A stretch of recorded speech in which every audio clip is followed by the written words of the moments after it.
আসসালামু আলাইকুম। আপনারা কেমন আছেন? নিশ্চয়ই ভালো আছেন। আর এই ভিডিওটা হচ্ছে কচু লাভারের জন্য, যারা কচু খেতে পছন্দ করেন। দেখেন, কচু আর কচু, কচু আর কচু।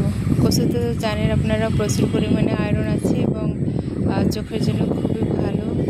আর কচু শাক যদি রান্না করা যায় তাহলে আমার মনে হয় যে বিরিয়ানি এর কাছে কিছু না, বেশ কয়েক থালা ভাত খাওয়া যায়। আমার কাছে তো কচু তরকারি ভীষণ ভীষণ প্রিয়। আমি, মিমু, রুবেল এরা তো ভীষণ ভীষণ পছন্দ করি। আমার মিমু অসাধারণ রান্না করে। আর এই যে কচু বাগানটা দেখছেন, প্রচুর পরিমাণে কচুর লতি আসে। আর এখানে মূলত যারা একটু কিনে খেতে পারেন না, গরিব বলবো না, কারণ গরিবেরা 500 বছর আগেই জান্নাতে যাবে। তবে কারা যাবে? যাদের মন খুব সুন্দর, আল্লাহ ভালো জানে। আমি আসলে এই ব্যাপারে বলতে চাই না কিছু।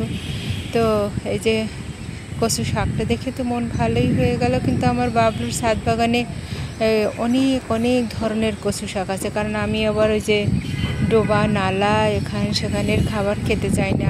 আমি আবার একটু অন্য ধরনের মানুষ, তাই আমার ময়না আমার জন্য ছাদ বাগানে খুব সুন্দর করে সে কচু গাছ লাগিয়েছে। ইনশাল্লাহ বাড়িতে গিয়ে খাবো। আল্লাহ অনেকগুলো থাকার বাড়ি করে দিয়েছেন, যখন যেখানে মন চায় তখন সেইখানে গিয়ে থাকি। আল্লাহ রিজিকে যখন যেখানে রাখে রিজিক সেখানে গিয়ে থাকে। এই যে দৃশ্যটা দেখুন, কত বছর আগে এখানে এরকম বিল্ডিং ছিল না, সব টিনের ঘর ছিল। এখন দেখুন সব অট্টালিকা হয়ে গেছে। শুনেছি কিয়ামতের আগে নাকি অনেক অট্টালিকা হবে। এখন দেখুন টিনের ঘর বেশ কয়েকটা আছে, এরা যে আদি যারা ছিল তাদের, কিন্তু অসংখ্য অট্টালিকা হয়ে গেছে। যেদিকে তাকাই শুধু অট্টালিকা আর অট্টালিকা। এই একটা হচ্ছে বিশাল ভবন, অনেকগুলি ভবন হয়েছে। ওই যে আর একটা নতুন ভবন হচ্ছে।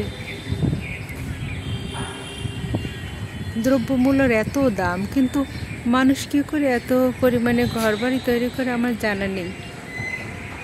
গরিব আরও গরিব হয়, আর যাদের টাকা আছে তারা আরও ধনী হয়।